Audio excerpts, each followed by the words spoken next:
the study session for the City Council for the City of Wheat Ridge, Colorado for April the 19th. Recording in progress. I'd like to call to order the study session for the City Council for the City of Wheat Ridge, Colorado for April 19th, 2021. We have three action items or working items on our two working items. Our first item is a referendum on campaign finance reporting. And our second item is prohibiting the possession of deadly weapons on city-owned property. And the third item in our staff report will discuss a new full-time employee for the position of licensing technician. As is our custom, we'd like to begin our program with citizen comment, and the citizens may speak on any item that is on the agenda. So items number 1, 2, and 3. If you would like to speak, we will bring you into the meeting. If you would raise your hand in the Zoom format at the bottom of the screen, you'll see the participant button. If you would click that, there's a little icon that says raise hand. And if you will raise your hand, we will bring you into the meeting. And when we do, you'll have 3 minutes to address the council on any item on the agenda tonight. So, Ms. Scheck, is there anyone that has raised their hand in the Zoom format? No, Mayor, no one has raised their hand. I just want to point out, Mayor, I'll just say one more time for the record that Councilor Hulteen is on the phone. You can't see her on the screen, but she is on the phone. Okay, thank you. And I have a caller I'm going to unmute and see if they'd like to speak, and otherwise, no hands. All right, so if you were a caller who would like to speak on any item on the agenda tonight, you may unmute yourself and we'll bring you into the meeting. Or once again, if you are joining us on the Zoom format, if you would raise your hand in the Zoom format, which is located at the bottom of the screen and the participant button, we will bring you into the meeting and you'll have 3 minutes to address the council on any item on the agenda. So one more time, are there any citizens wishing to speak under citizens' right to speak tonight? Okay, I don't see any, so we will close our citizens' right to speak and go to our first agenda item. This is item number 1, referendum campaign finance reporting. And we have a report from Mr. Dahl in our packet, but I will start with our city manager, Mr. Goff. Yeah, my lights are just flickering too. So Mr. Dahl will take this. Okay, Mayor. Mr. Dahl. Well, thank you. Take it away. Thank you, Mayor. Happy to be here. I hope your power gets restored soon. You have a memo from me, and the desire of the council has been to see what options it has for requiring campaign disclosure reports from small issue committees, really any issue committee, but in the initiative referendum context in particular, really any issue that is brought to you by the citizens. Typically those are through initiative or referendum, although under the law, the council also has the right to refer questions to the electorate, and that has happened a few times at the city. It's rare, but that has also taken place. But in all of those circumstances, you may well have a citizens committee that organizes to support or oppose that issue. And the council has asked, well, whether and what degree can we require disclosure reports from these committees? The answer is not very much for what amounts to small scale committees. And I included just the summary really of a decision by the Court of Appeals for the 10th Circuit. That's the federal Court of Appeals for our circuit. Includes a number of Western states, including Colorado, in the Williams case. And you can see there that even where only $3,500 or where $3,500 was spent, the court very clearly said, while you can require some form of registration for these committees, you may not require, the government may not require identification or reporting of the names of campaign contributors or the amounts they contributed at that level. I didn't give you the whole opinion, but the opinion goes on at some length to say that at this level, that is an impermissible constraint upon the First Amendment rights of members of those committees. And the court left room for there to be disclosure requirements of contributors and amounts for committees that would raise more than that amount. So the state legislature reacted to this opinion by enacting a statute that, as I've described to you, creates a small-scale issue committee regime requiring registration only. Where's your bank account? What's the name of the committee, and what's the issue to which it's interested, and up to the collection of $5,000 by such a small-scale committee. That is all that's required. If it ends up collecting more than $5,000, then that triggers into the state disclosure regime disclosure of the contributors and the amounts. But below that amount, the disclosure is really very limited. And that is typically the feature of small issue committees for questions that would be seen here in Wheat Ridge. So the choices and options that the council has are somewhat limited. I've attached, I believe, also the ordinance that council adopted last year, early this year, I guess, was tracked to require the fair campaign disclosure requirements as a feature of the city's code. Now that again doesn't change the impact of the Williams decision of the state statute, but we do have fair campaign reporting requirements, and those are already in the code, so there's no more really this council needs to do on that subject. Council could highlight the disclosure requirements in ballot elections by adopting a local disclosure regime that mirrors what is now a state statutory regime. But I want to be clear that wouldn't allow you to avoid the implication of the Williams decision to the effect that for these small committees, disclosure of the names of contributors and the amounts they contributed, it's not something you can require. The net of this, of course, is that there are really limited avenues for the city at these local small issue committee operations to learn about them. You can certainly get them to register, tell you who they are and where their bank account is and what issue they're involved in. Beyond that, no disclosure reporting requirements until they reach that $5,000 threshold. Be happy to answer questions. Thank you, Mr. Dahl. Questions from council of Mr. Dahl?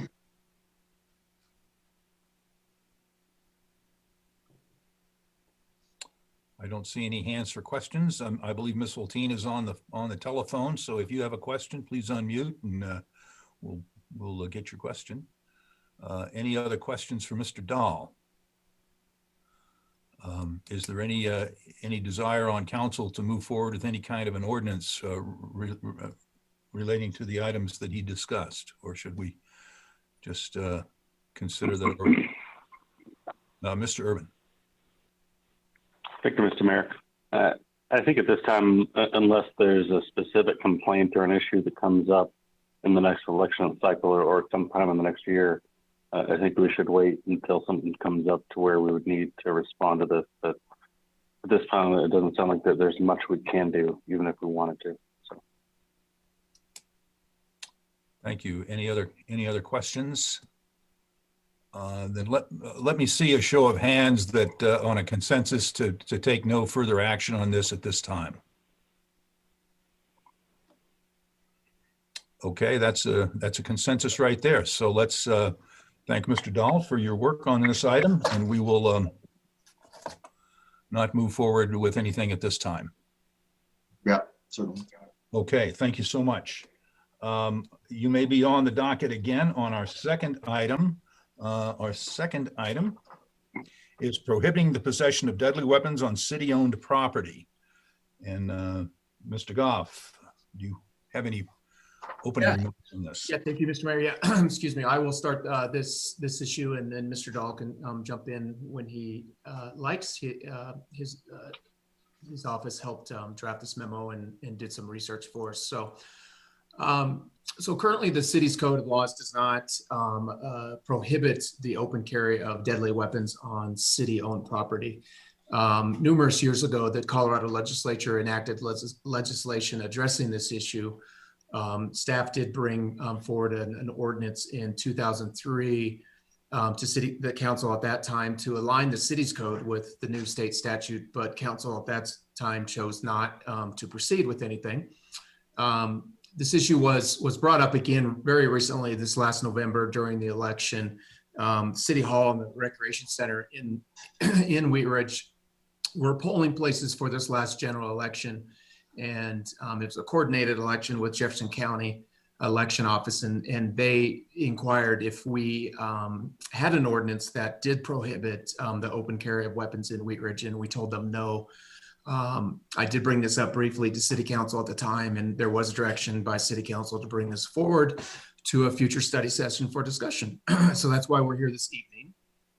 The state law that was approved years ago restricts local governments from prohibiting any concealed weapons unless the carrying of concealed weapons, unless the city takes additional security parameters, and we can speak to those if you have questions. And the law also allowed, if local governments want to prohibit any open carry of weapons, they have to pass a law and they have to post signs prohibiting those open carry of weapons. So the city does have the ability to do this. As I mentioned before, we don't currently in our code. We did a little bit of research to see what our neighbors do. And if you looked at your packet, there's a table in there, and a majority of the cities that responded to the survey do have an ordinance that prohibits either firearms and or deadly weapons on their city properties. There are some communities that don't at this time. Our neighboring communities, though, of Arvada, Lakewood, Golden, and Denver and Jefferson County all do have ordinances in place that prohibits the open carry of weapons on their properties. So we are here this evening to have that discussion with you. First of all, there's three recommendations we have. We do recommend that you draft or direct council or staff to bring forward an ordinance to align the city's code with state statute as legislation was approved years ago by the state. And then also allow the city to prohibit the carrying of deadly weapons on city property. And there's a definition of deadly weapon, which we can discuss. And city properties would what we'd consider our city hall, the recreation center, and any park or open space that is owned and managed and maintained by the city of Wheat Ridge. So with that, I will turn it over to Mr. Dawes if he has anything to add before we take questions. Not really. I think the memo covers the topic Mr. Goff did. It's probably better that we receive your questions. I think the important line to draw, as I think council's well aware, is the regulation of open carry, which is available to you, and the regulation of concealed carry, which is also available to you, but at a considerable logistical expense, meaning the metal detectors in any location where you would be wanting to prohibit concealed carry. You see that, of course, in courts for very good reasons, but in order to prohibit, say, concealed carry in city council chambers, et cetera, that would mean metal detectors at the rec center, et cetera. So the main division of work or topics is the breakout between open carry and concealed carry. And I believe that tonight's focus is likely exclusively open carry, but I wanted to remind council of that distinction. You're probably all aware of it, but it's an important one, and the public needs to be aware of that as well, and the limitations on your ability to get into concealed carry. Okay, thank you, Mr. Goff. And Mr. Dahl, do we have questions from council? Ms. Dozeman? Thank you, Mr. Mayor. So has this ever been an issue? Like, have we had any open carrying issues in the community?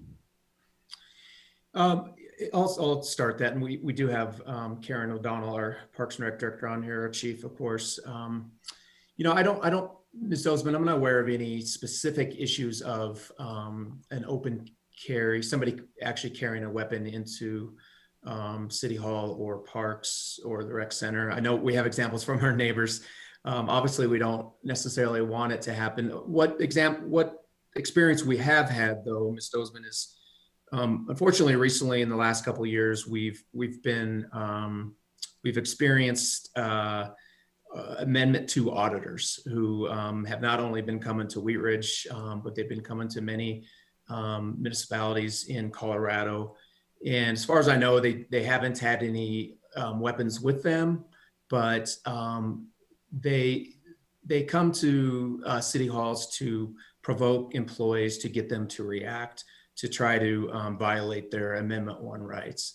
And they're very aggressive when they do it. They come with cameras.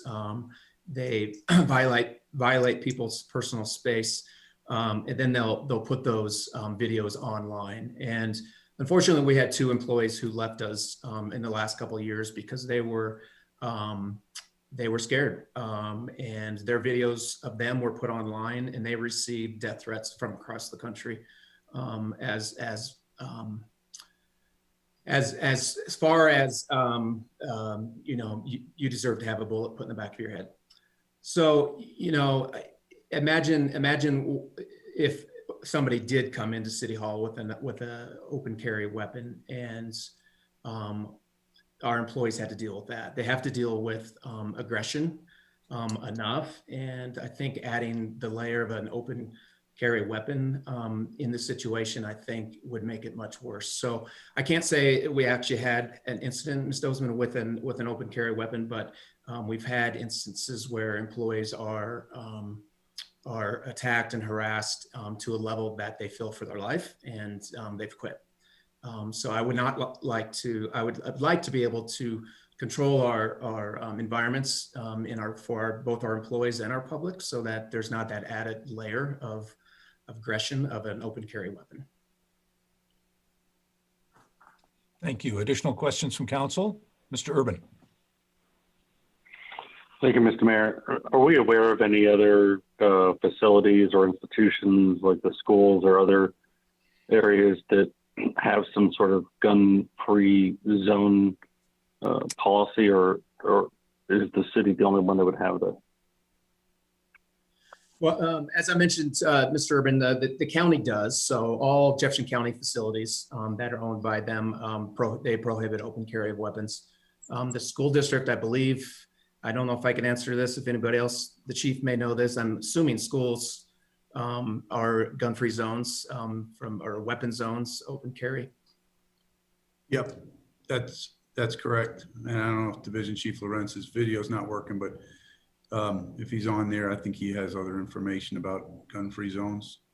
Jim, are you able to unmute? Well, I guess to that point, can the city of Wheat Ridge declare a school a gun-free zone, or is that relegated to the school district to make that determination? Yes, Mr. Urban, I believe so. I don't believe the city can do restrict weapons on any property except for the city-owned property. Okay. All right, got a frog this evening.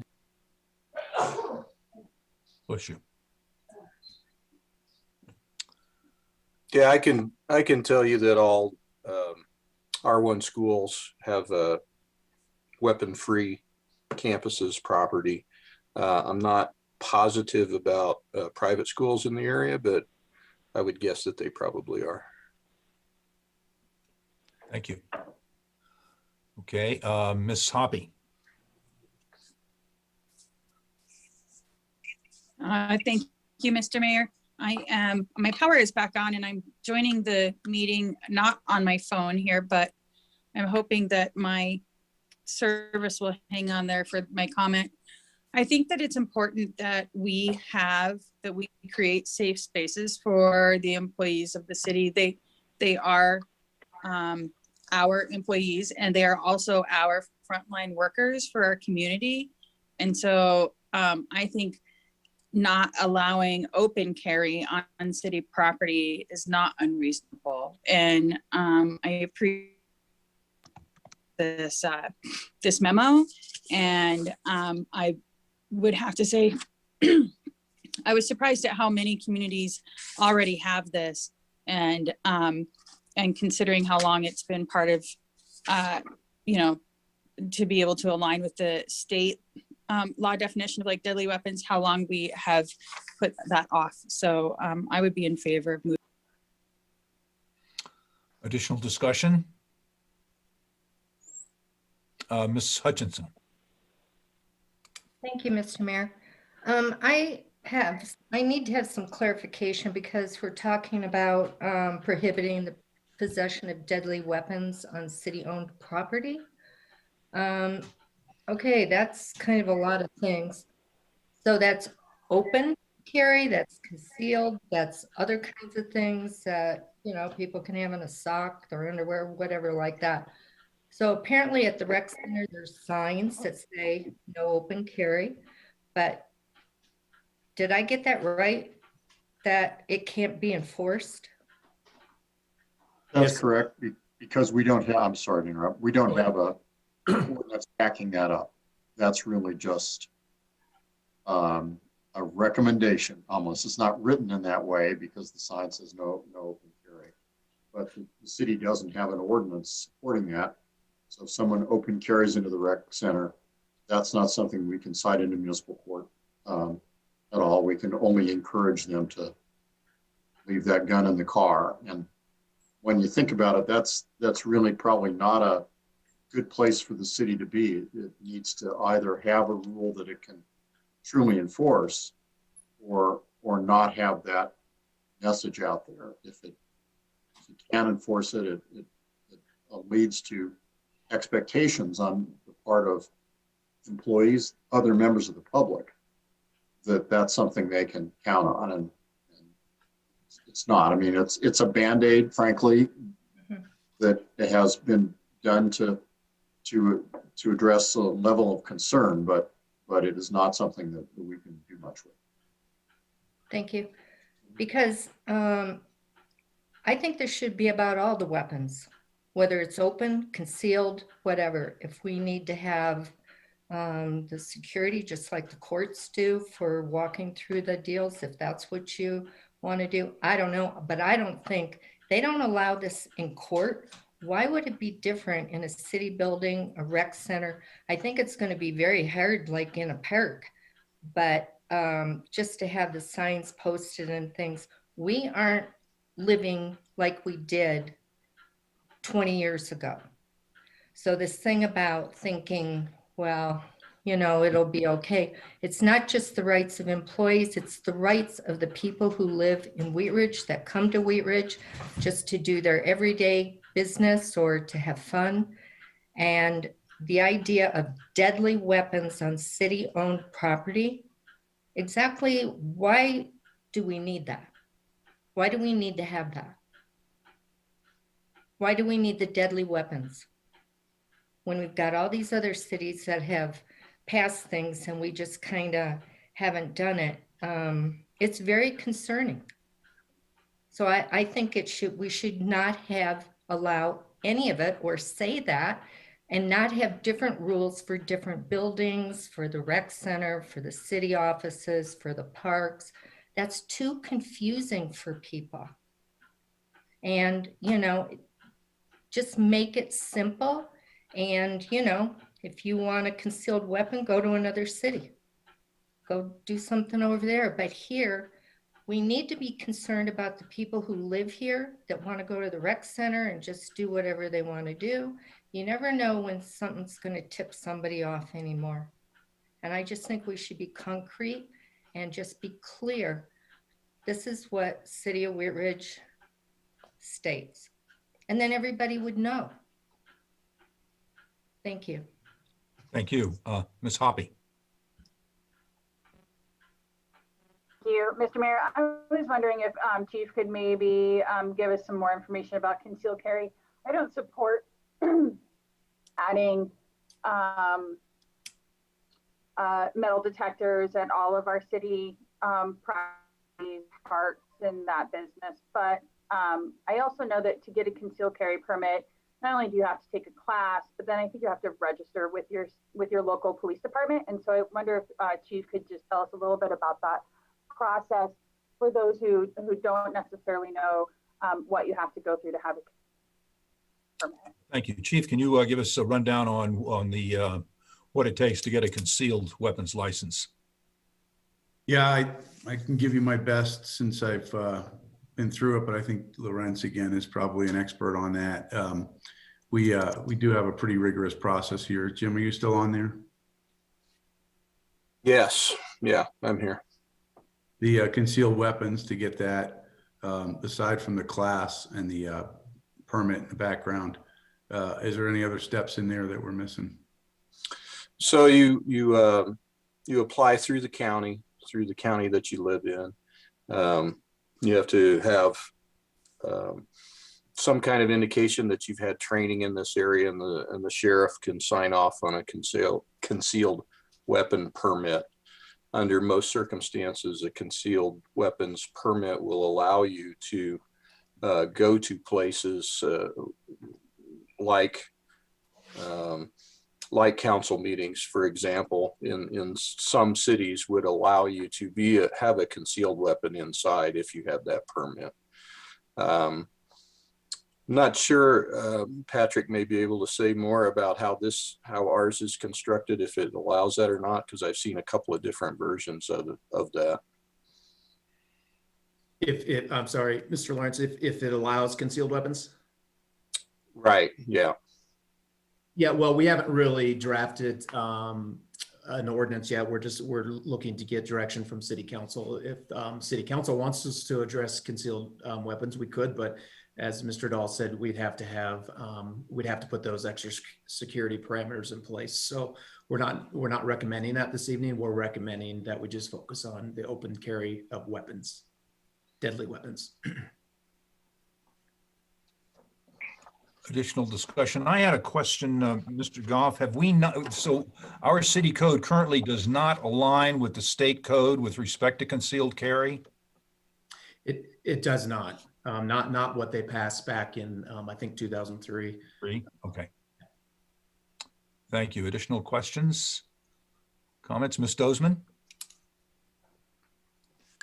Thank you, Mr. Mayor. So I just have to have full disclosure, and because I think a lot of people don't really know what the face of a CCW permit holder is, and I am one of them, and I have been for a number of years, as have many of my family members. And when we're talking about criminals coming in with the intent to do harm, my reaction would be to save myself and those that are near me. And I would easily lay down my life for any one of you if it ever came to that. So I don't want to criminalize and put a stereotype on that kind of behavior or that kind of security that our Second Amendment rights allow us to have. And this is a very, very passionate topic for me.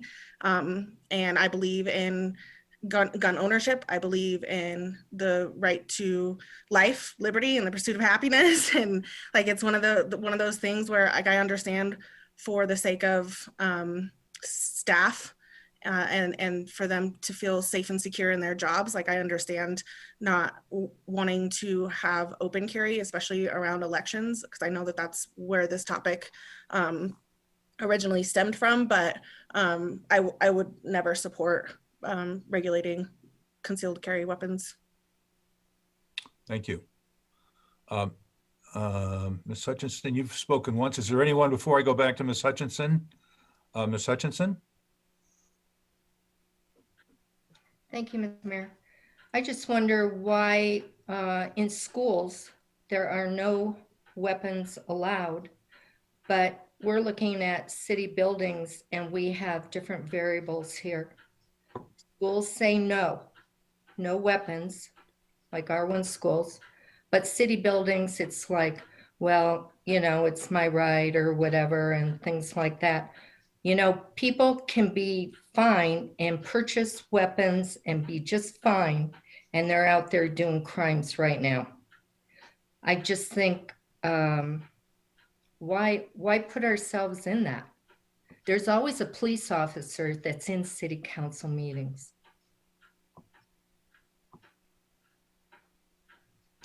Thank you. Additional comments, Ms. Nosler-Beck? Mayor, I just have a question about how this translates for not city buildings. Like, what does this look like for parks?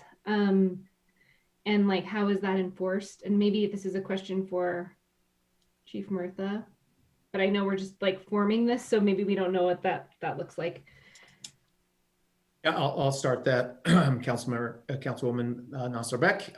It's really up to City Council. You can limit this for just certain buildings, certain facilities, or you could do it all for all city-owned property, which would include parks.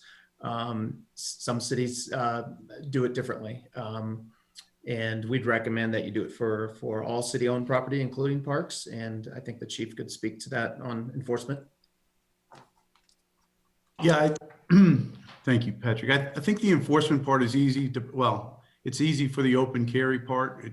The concealed weapon part is obviously a little more difficult. And that would certainly require metal detection and staffing of that if we were going to have that type of ordinance where we didn't allow concealed carry into certain buildings or into all Wheat Ridge buildings. We would have to staff that. There's certainly an economic impact there. Or if we just made it a rule and then suggested that if we discover that at some point we would come and enforce it, and then the method of enforcement would be certainly subject to interpretation, but it could be that we would craft the law, I guess, in Jerry Dahl's mind. I'm not sure how he's thinking about this now, but it may be that you're warned, and if you refuse to leave, then at that point you're cited, you're trespassed, whatever it is, or you're cited for open carry on the property. But certainly the enforcement could be crafted to some extent to meet the demands of the council, I think. Am I off on that, Mr. Dahl? No, it can be structured that way. There are other models in city enforcement of regulations where there's first a warning and then next a citation of municipal court. So there can be an ascending scale of enforcement activity and fine activity on conviction. The council has done that in the past for certain nuisance matters. And let's also remember that all enforcement officers, police officers, always have the discretion, unless council says they don't, to consider a warning. It's no different than speeding or anything else, where the enforcing officer has, as he or she really should, the discretion to evaluate that particular situation, determine if it was inadvertent, whether and to what degree persons in the building felt threatened by seeing that gun or didn't at all. And so there's a range of things. I think the key decision for the council is, do you want to see an open carry prohibition? And if so, on what city buildings and property, or all city buildings and property? Once we have that, we can craft it and bring it to you either in study session again with some of the details fleshed out, or at first reading. I'd be inclined to say study session so that you're very, very comfortable with it when it hits first reading. But to answer the chief's question, we can adjust the enforcement mechanism in the ordinance in a way that allows for appropriate discretion on the part of the enforcing officer. Yeah, my recommendation, I guess, just initially is that we would warn somebody, and then if they didn't heed our warning, we would take action on that. So that's how I would recommend it. If we intercept somebody that has a weapon, you need to leave, stow that weapon in your vehicle, whatever it is. And then if that doesn't happen, we would take action. I think that gives people who, to Mr. Dahl's point, inadvertently come on our property with a weapon and don't understand the rule, an opportunity to repair their decision, and before we have to take enforcement action. But it does dissuade, it does give us the opportunity, if somebody comes to a council meeting and rests a weapon on their lap, the opportunity to remove them or the weapon from an intimidating posture inside of a meeting or any other event like that. Thank you, Ms. Hoppy, and then Ms. Hulteen. Thank you, Mr. Mayor. I just would, I have a question for City Manager Goff, but before my question, I'd just like to say that, you know, really, what we're not studying here, are guns bad or are guns good, or are people who own guns criminals, or, you know, that's not what we're studying. What we're trying to figure out is there a way to keep our staff, our citizens, when they're at the rec center or at the park, another level of safe? And because I absolutely do not believe that if you own a gun, you're a criminal or a bad person. So my question to Mr. Goff is, in the memo, it says aligning the city code with state law concerning concealed carry.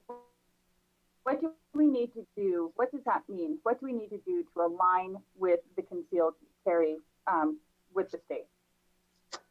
Excuse me, state statute says that if you want to regulate or prohibit open carry, you have to pass a law. So passing an ordinance would align with state statute to do that. I think she was asking about concealed carry. In the staff memo, the first bullet point is aligning city code with state law concerning concealed carry. I think just using the language that's in the state statute that says we cannot regulate it. I think there's specific language in the state code. Mr. Dahl, do you know? I think Carmen Beery put that recommendation in. Yeah, she did. There's just some terminology that's really antiquated. I don't have it right under my elbow, but there's some terminology in our code right now that's just antiquated around weapons, and we should be fixing that no matter what, and that wouldn't be the open carry prohibition. That's really just a modernizing terminology activity that if we're going to do an ordinance on open carry, we should be fixing that as well. But it's not a concealed carry local requirement at all. So it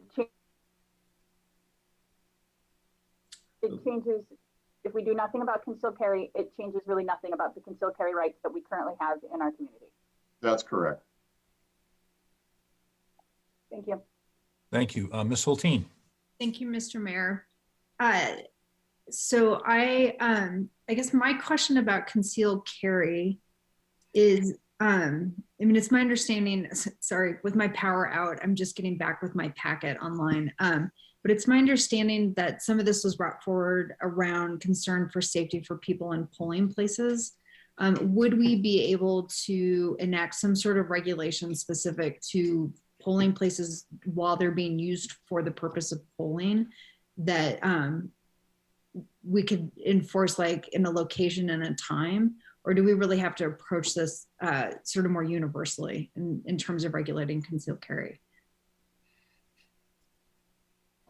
That's a very good question. I think that what we certainly could do, and I think easy enough to structure it this way, is that to the extent the council wanted to have a concealed carry prohibition that would apply to polling places, we could articulate that concealed carry is prohibited in polling places to the extent the city has, prior to the opening of the polls, established the requisite electronic metal detector security requirements, just as you would have for a courthouse. So it's really kind of a temporary screening system. And if the polling place lent itself to that in terms of having the right spot for the metal detector, then that would work. And for example, council chambers, as you know, doubles as, or doesn't double as a courtroom, but we have that metal detector there that they wheel out for court. And so that would be possible. If council wanted to prohibit concealed carry at polling places, we could articulate that in an ordinance we need to be ready then to stand ready to provide that security metal detector system at the appropriate perimeter doorway, whatever connection with the polling place. It would be doable. Ms. Hulteen, were you asking about open carry or concealed though at polling I was places? asking about concealed. Oh, concealed. Yeah, so I generally support the open carry as a blanket regulation on all city property. And then I'm just thinking, you know, when I think about, you know, just me as a citizen, but then also me as an elected official, you know, I think there are certain places where there is more susceptibility to, you know, the type of hostilities where maybe people are bringing, you know, grudges. And, you know, I feel like, you know, there are certain, you know, places where people congregate, and especially with the concerns around polling that was expressed, I'd be interested in, could we carve that out without having to look more generally at concealed carry regulation? Gotcha. Thank you. Mr. Urban.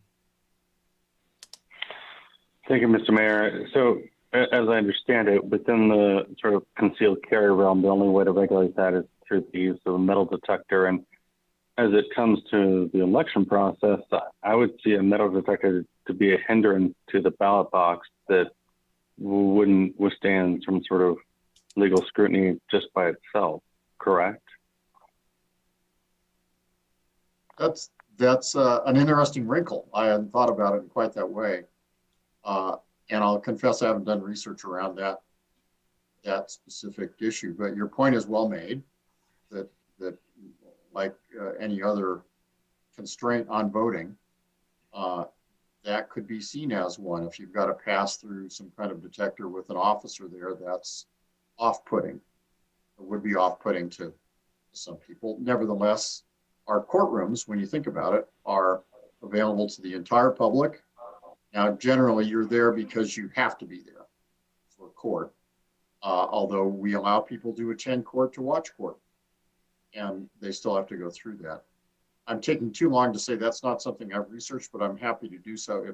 If there's a consensus on council that there's an interest in prohibiting concealed carry at polling places, I'm happy to do some research, because your point is well taken. It may well be that is too much of an imposition on a jealously guarded constitutional right.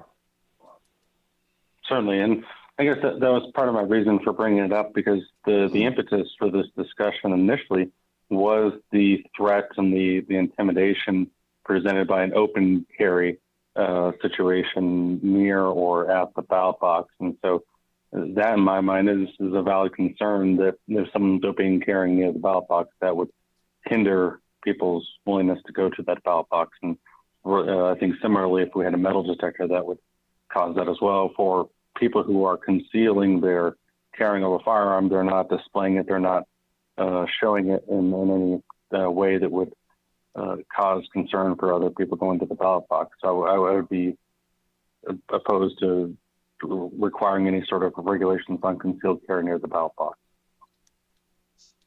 Thank you. I had a question, and then I'll go to Ms. Hulteen. If we were to prohibit the carrying of deadly weapons on city-owned property, what are our posting requirements or signage requirements relative to that?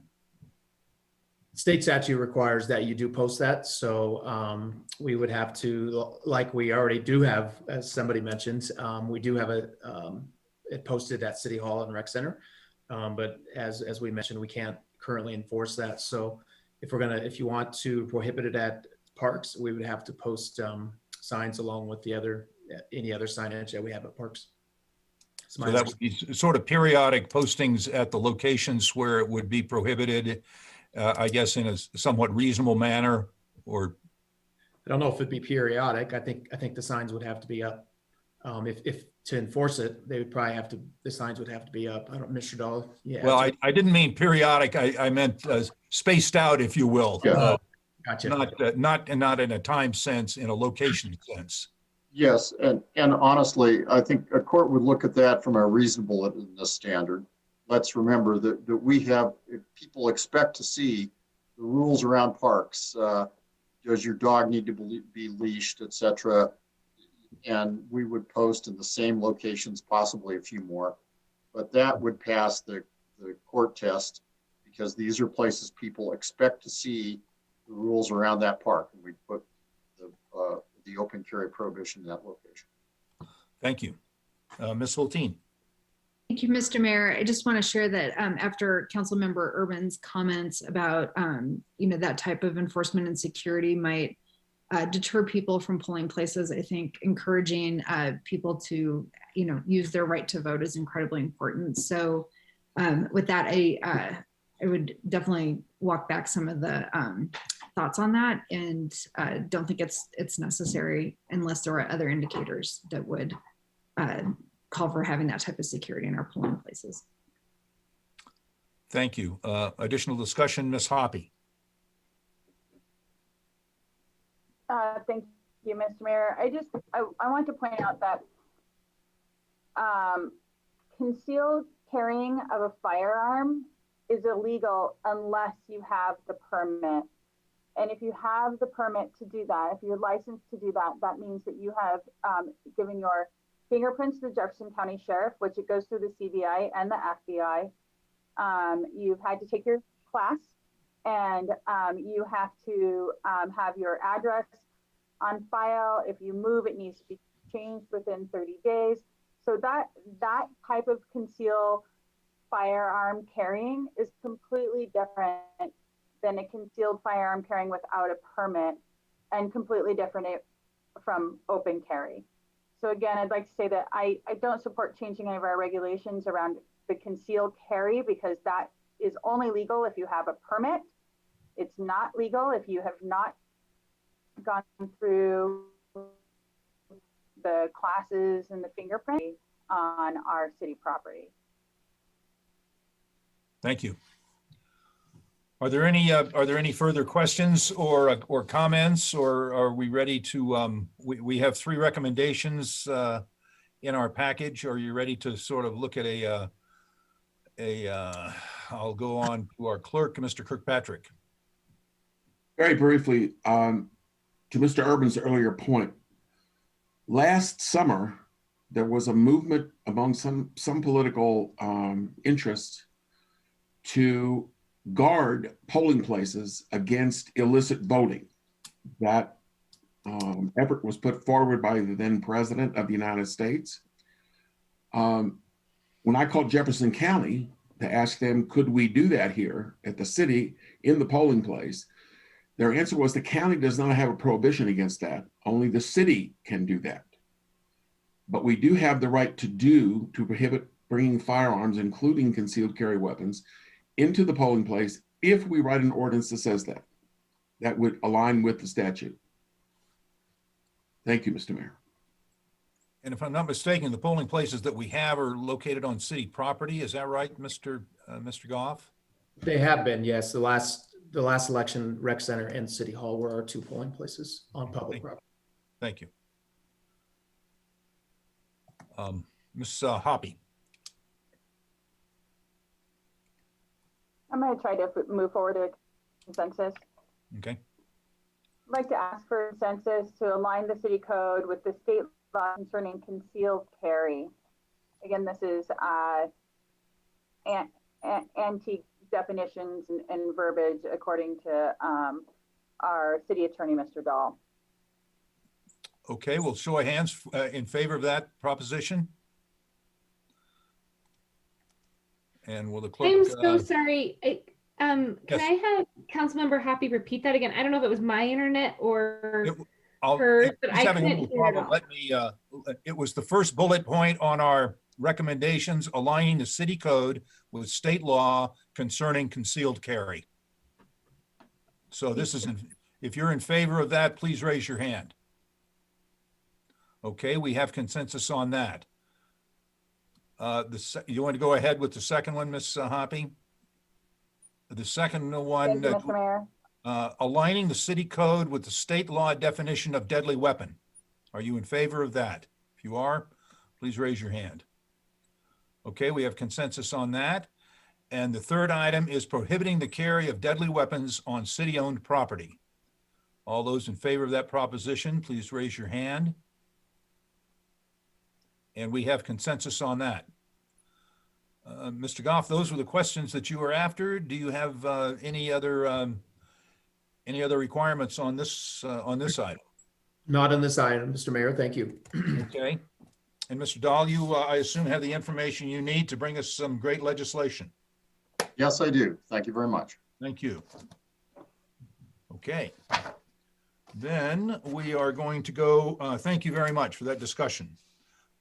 Let's see, we're going to go to our staff reports. Mr. Goff.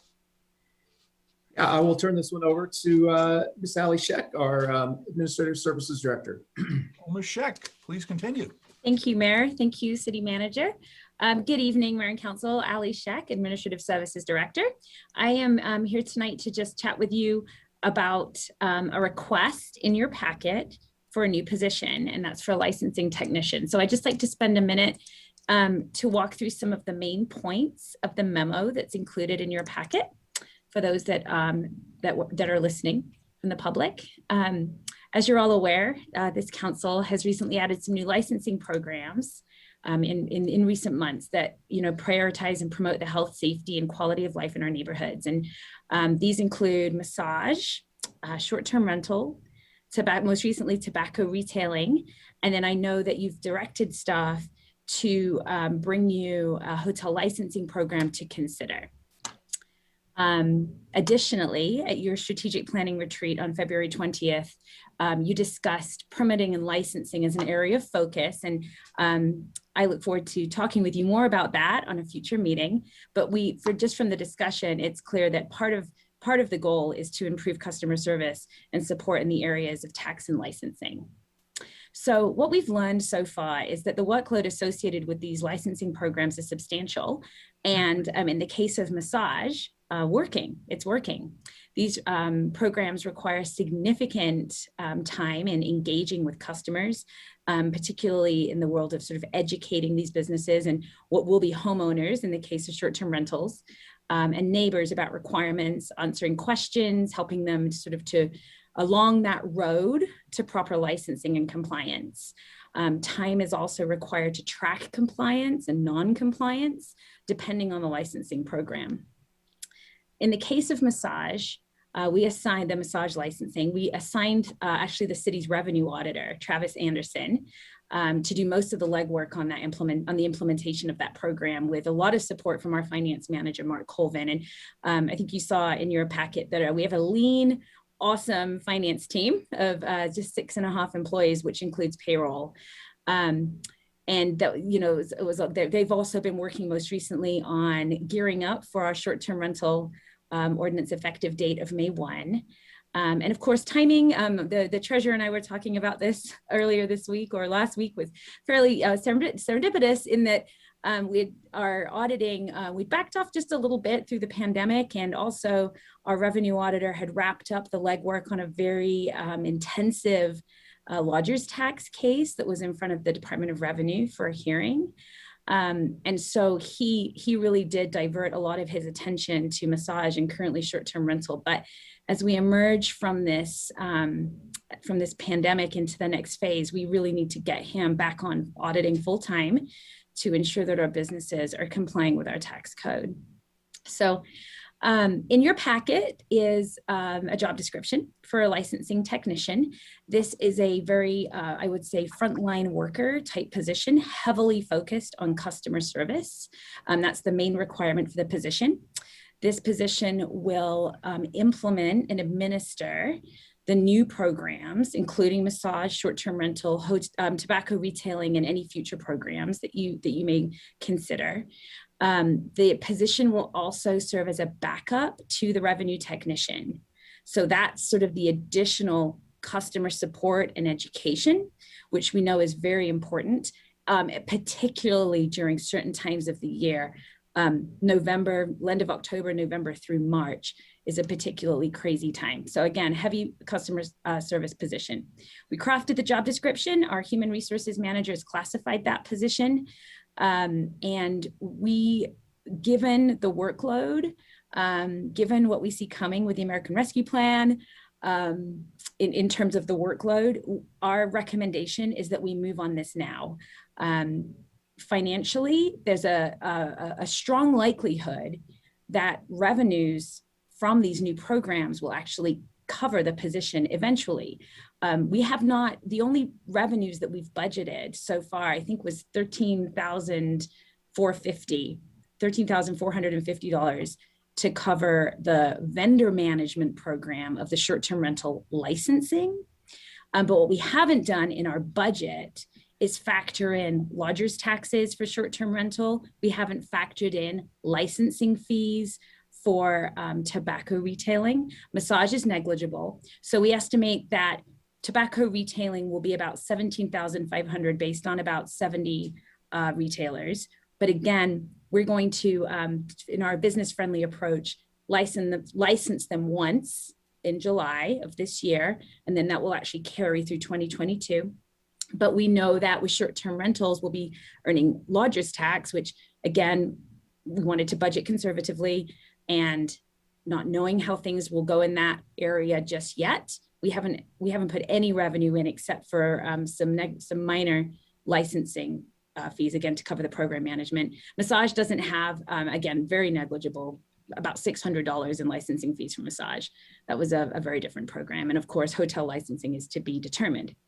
However, all that to say, in time, we believe revenues will offset this position. We're doing well financially. Our revenues are, as you know, we budgeted conservatively. We budgeted about revenues about 10% down from last year. And we're certainly not seeing that in sales tax and licensing so far through Q1. So that's a quick high-level summary of what's contained in your memo, and I'm here to answer any questions you might have. Thank you. Thank you very much. We'll open it up to council for questions. Please raise your hand. Ms. Noslerbeck and then Ms. Hoppy. I just wanted to make a comment that I like that we're bringing on someone potentially here to help make this more, business friendly and help streamline the process. But I think it's also a great opportunity that we're prioritizing that this position will, be available and ready to help businesses, because we know how important that is. So thank you. Thank you, Ms. Hoppy. Yeah, I would like to echo, thank you, Mr. Mayor. I'd like to echo what Councilwoman Noslerbeck just said and add that the heavy lift that our little small team has been doing and is greatly appreciated. And knowing that we have a tight budget and that's what needs to happen, and then identifying that this position will most likely be able to pay for itself is also greatly appreciated. So I just would like to say thank you very much to Ms. Sheck and her team for that.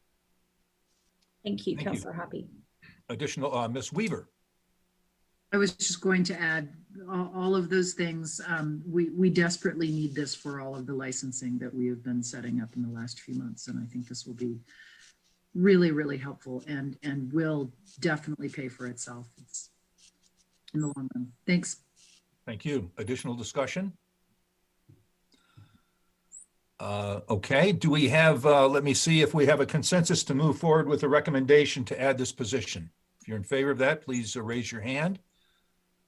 Looks like we have consensus on that, Ms. Sheck, so please proceed. Thank you, Mayor. We'll come back next week then with a resolution for your consideration. Thank you. Oh, okay. Okay, thank you very much. That will conclude our, Mr. Goff, do you have any more on your staff report? I do. Thank you, Mr. Mayor. Just a couple items. I sent council a couple emails over the weekend. One having to do with returning to council chambers for in-person meetings. So hopefully you saw that email, but I think you've all, if you haven't, you've heard or at least understand that the Jefferson County Health Department is progressing forward with a plan to get the county to what they're calling level clear by May I can't find my email, 16th, right, Ally, or 17th, 16th or 17th. The direction we received from City Council several weeks ago was to put a plan together to get back to in-person meetings when the county was at level green. So level clear will be even better than level green with rare, hardly any restrictions. There might be a couple still with masks and such, but so we're gonna reach that hurdle by May 16th. But the other part of council's consensus was that City Council had the ability to get vaccinated if they so chose and develop some type of immunity. So the first meeting after the May 16th timeframe would be May 24th, and wanted to get some direction from council if you are ready to come back on May 24th or need a little bit more time for vaccinations and a comfort level to be back in person. Okay, Ms. Hulteen. Thank you, Mr. Mayor. I'm excited to hear that we're getting close to this for a lot of reasons. It's a good indicator for our community at large, and I'm looking forward to being back in the room with you guys. I guess my thoughts are just personally, I'm comfortable with that timeline. I think just logistically, just for clarity of communicating with the public, so that we're not running into any confusion or issues about, where to find us. I would just propose we look at the first meeting in June as our startup date in person, if that's what the rest of council decides they're comfortable with. Okay. Additional discussion on this item. Ms. Nosler-Beck. I'm still concerned a little bit about, not a little bit, a lot about, continued COVID, like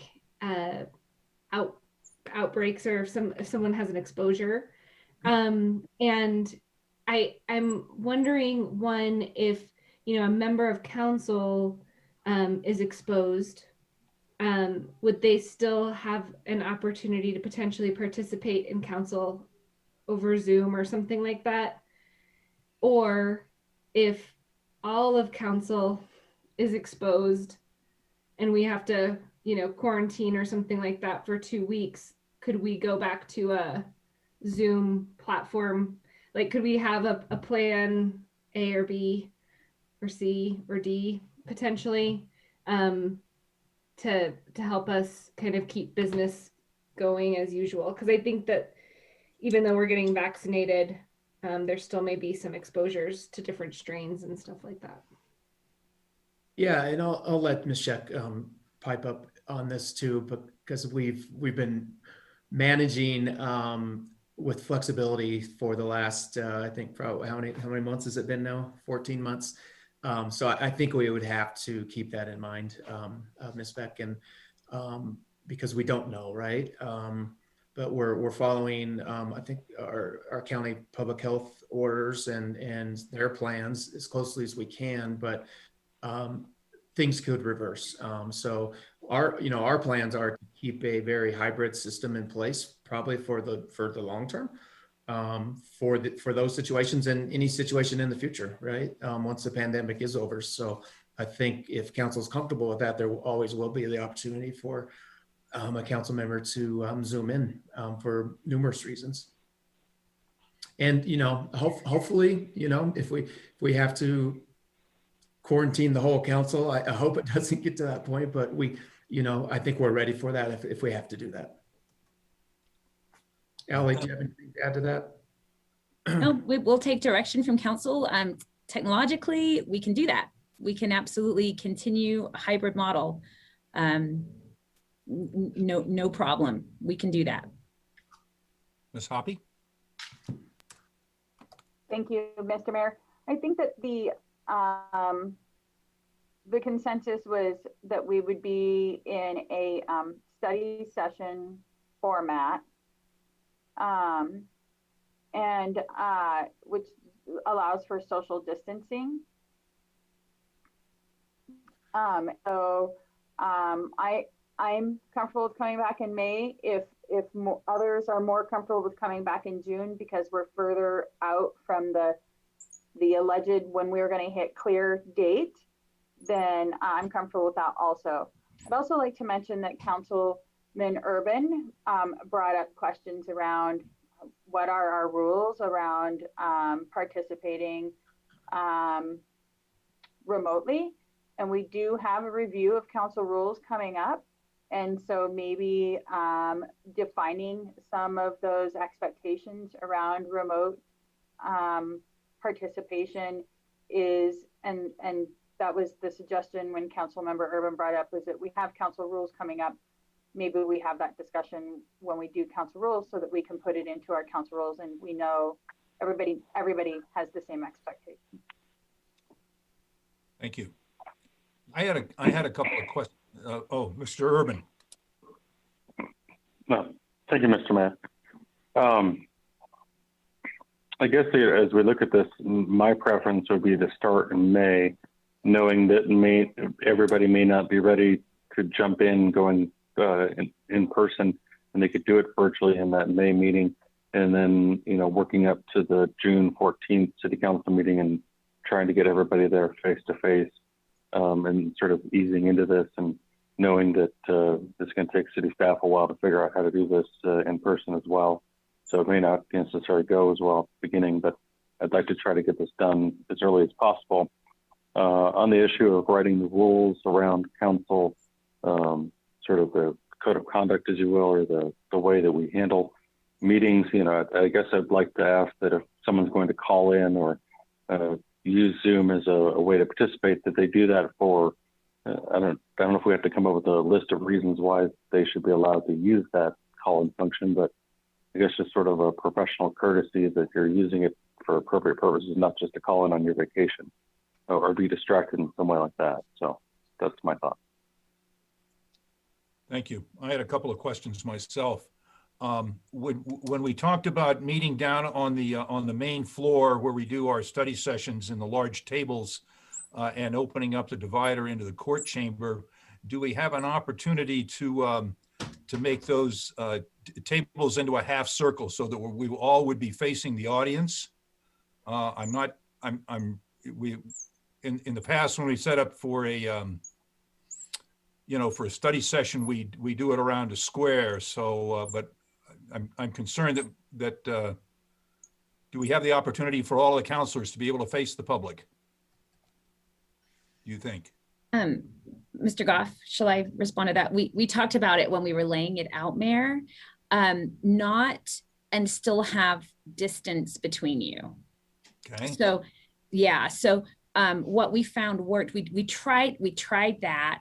It's not great. You won't be able to see each other at all, actually, because it would be so wide. But also you wouldn't have that 6 foot of distance between you all. So the goal here is to have, very similar to the strategic planning retreat that you experienced at the Wheat Ridge Rec Center, is that really everyone has their own table as a way to start. And a reminder that we also, while the positions up on the dais is somewhat tight and close to each other, we do have the little plexi partitions that we ordered just to make sure we had them in stock. And so as you evolve this program from perhaps that bigger study session back to the dais, keep that in mind as well. We could certainly try that setup, Mayor, but again, it won't put that same level of distance between you all. Okay. And then when we're there in person, are we going to have computer screens in front of us and have the little squares going on, or we have new video capability in the chamber? Does that help us out, or speak a little bit to that? Sure. Thank you, Mayor. What we would suggest in the, I'll call it the temporary, the study session setup, would be that you all bring your own surfaces or laptops to sort of look at the Zoom right in front of you. We'll also project the Zoom up onto the screen, and we will install a second screen in the court area for the public so that it's easy for them to see that as well. But we would recommend that you all have your own device to be able to see that in front of you. You won't, you won't use your device's sound, so everyone will be on mute, and we'll use microphones. So we'll be using council audio, and council Jesse and his crew and Stephen, who are listening right now, will be picking you up through council, the new cameras that are in council. But so the device is really so that you can see others that are on Zoom. Does that make sense? But we wouldn't be seeing ourselves on Zoom. We would be on the live feed out of council chambers. Exactly. Okay. And then I'll put my preference in here also. The 17th of May is a Monday. We'll have a meeting that night. The next meeting we would have on the 24th is a study session. The Monday after that is the 31st of May, a holiday and a fifth Monday. I'll be honest with you, I would rather come back at a study session meeting on the 7th and be able to sort of have staff have a little time to put all those things together. Perhaps in the interim, we'd be able to visit council chambers and understand a little bit about where we were. And so my vote would be to come back on June 7th for a study session in council chambers if we're going to do that. Additional discussion. Ms. Hoppy and then Mr. Stites. I'll let Mr. Stites go ahead. I've already had an opportunity. Thank you very much, Mr. Stites. Thank you, Mr. Mayor. I was actually just going to agree with you. I think that June 7th is a good day to come back right after that fifth Monday, and starting fresh in June makes sense. And I think starting out in that format, the study session format, is probably a good way to go, and then getting back on the dais as soon as we can. So thank you. Thank you, Ms. Hoppy, and thank you for your consideration. Mr. Mayor, I was just going to ask for a consensus that we move forward, that we come back to council chambers in the option 3 as was presented to us, which is the study session 7. Okay, the consensus on coming back on the 7th. We have consensus on that. Thank you. Mr. Goff, do you have other matters that on this that we need to discuss? Not on this. Thank you very much for that direction. We'll make sure we're ready. Just one other quick item, though. I did send you an email. This was over the weekend too, on our seizure and forfeiture committee. We're looking for a city council designee to sit on this committee. I think it's the chief still here. I'm not sure if the chief is, but Mr. Dahl, I know, has been helping with the bylaws for this. It's something that we've had in place for quite some time, but I think we're reorganizing it a little bit. We've always had an elected official on that. And the city, it's comprised of the Wheat Ridge chief of police, council member, and then the district attorney from the first judicial district. The committee meets very sporadically, so it's not a lot of work to it, but the committee is established to review, approve, or not approve requests for expenditures out of our police seizure fund. And the chief can maybe speak to this if you have any questions a little bit more, but just looking for a council volunteer, and we can appoint them next Monday if we get one. I have seen Ms. Weaver's. Okay, I see Ms. Weaver weaving her fingers. Ms. Weaver, are you the volunteer? She is. Okay, Ms. Weaver has volunteered for this position. Yes, I am volunteering. That Okay. sounds interesting. So Chief Murtha, make this really interesting, since I volunteered without understanding what. I wish I could, but we don't spend much money out of that account. So maybe we'll spend money on meetings and we'll go to someplace good for that. I don't know. Okay, that sounds good. No, I'm interested in helping. Okay, well, we'll bring that. Mr. Goff, you have a volunteer. Thank you much. That's it for me. Okay, that concludes our staff report then, and we will go now to our elected officials reports. If you have a report for us, please indicate it, and I'll call on you. Not all at once. Snowing. Everybody wants to get home. Okay. Is there any no more elected officials reports? Okay. We have reached the end of our agenda, Is there any more business to come before our study session tonight? Okay, I see none. We do have snow going on in the fair city of ours, so please be careful as you drive. We still have children going to school and more importantly, children making snowmen. So, and snow women. And so we're glad to have you all with us tonight. Please take care of yourselves and one another as you are able, and we will see you at our next meeting. All right, this meeting is adjourned. Good night.